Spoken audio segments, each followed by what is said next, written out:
Logic building సిరీస్లో ఈరోజు day 5.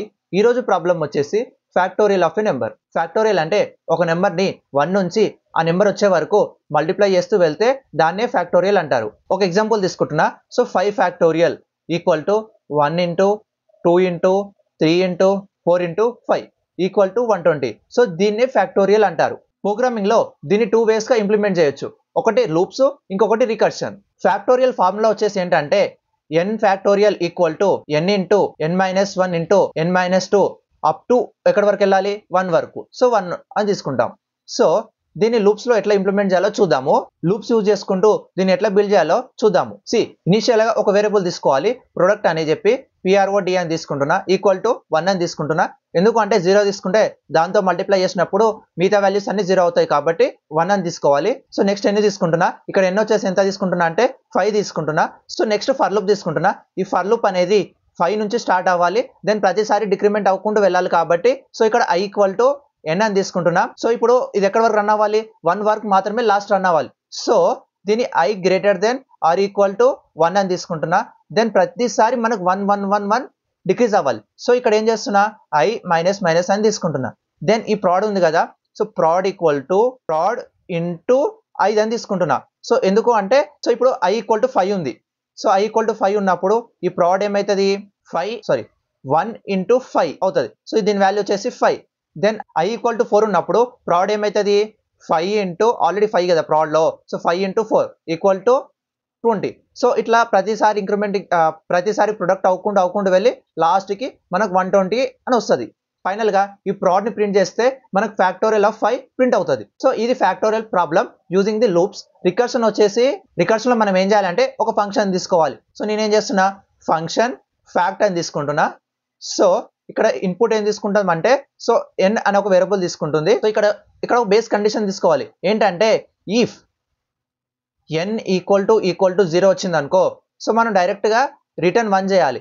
ఎందుకు అంటే 0 ఫ్యాక్టోరియల్ వాల్యూ వచ్చేసి 1 అన్నమాట.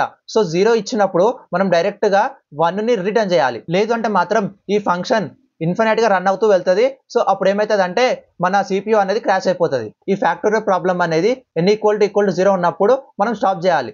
అప్పుడే ఈ ఫంక్షన్ అనేది కరెక్ట్ గా ఎగ్జిక్యూట్ అవుతుంది. సో నెక్స్ట్ వచ్చేసి ఏంటి, రిటర్న్ చేయాలి. రిటర్న్ ఏం చేయాలి అంటే ఇక్కడ మనకు ప్రతిసారి ప్రొడక్ట్ అవ్వాలి కాబట్టి సో ఇప్పుడు ఇక్కడ n ఉంది కాబట్టి n into factorial of n-1 return చేయాలి. ఫ్యాక్ట్ ఆఫ్ 5 ఇచ్చాం అనుకోండి, సో ఇప్పుడు ఏమవుతుంది, ఈ ఫంక్షన్కి వస్తుంది.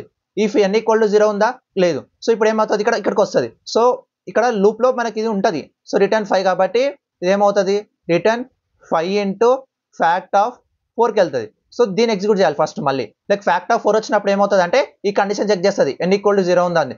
సో లేదు కాబట్టి 4 ఇంటూ అప్పుడు ఫ్యాక్ట్ ఆఫ్ 3 అవుతుంది. దెన్ మళ్ళీ ఏమవుతుంది, మళ్ళీ ఇక్కడ ఏమొస్తుంది, ఫ్యాక్ట్ ఆఫ్ 3. సో ఇదేమవుతుంది అంటే ఫస్ట్ కండిషన్ చెక్ చేస్తుంది. సో ఈక్వల్ టు 0 లేదు కాబట్టి ఏమవుతుంది, 3 ఇంటూ ఫ్యాక్ట్ ఆఫ్ 2 అవుతుంది. సో దెన్ నెక్స్ట్ ఏమవుతుంది, సేమ్ మళ్ళీ కండిషన్ చెక్ చేస్తుంది. సో నెక్స్ట్ మళ్ళీ కండిషన్ చెక్ చేస్తుంది. ఈ కండిషన్ చెక్ చేసినప్పుడు ఏమవుతుంది, అది ఫాల్స్ అవుతుంది. సో మళ్ళీ ఏం రిటర్న్ అవుతుంది, 2 into fact of 1.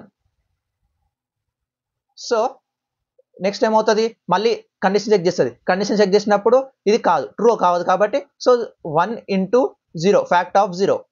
So 1 into fact of 0 వస్తుంది. సో ఇప్పుడు ఏమవుతుంది, ఈ ఫ్యాక్ట్ ఆఫ్ 0 వచ్చినప్పుడు కండిషన్ ట్రూ అవుతుంది. సో ఇక్కడ 1 రిటర్న్ అవుతుంది. సో అప్పుడు ఇక్కడ దీని రిజల్ట్ ఏమవుతుంది, 1 ఇంటూ 1. సో ఈ 1 దీనికి పంపుతుంది. సో ఇప్పుడు ఏమవుతుంది, 2 ఇంటూ 1 ఎంత, 2. సో ఈ 2 వాల్యూని ఈ వచ్చిన 2ని దీనికి పంపుతుంది. సో ఇది ఏమవుతుంది, 3 ఇంటూ 2 అప్పుడు ఏమవుతుంది, వాల్యూ 6 అవుతుంది. ఈ 6ని ఇక్కడికి రిటర్న్ చేస్తుంది. సో ఇది ఏమవుతుంది, 4 ఇంటూ 6 ఈక్వల్ ఎంత, 24 అవుతుంది.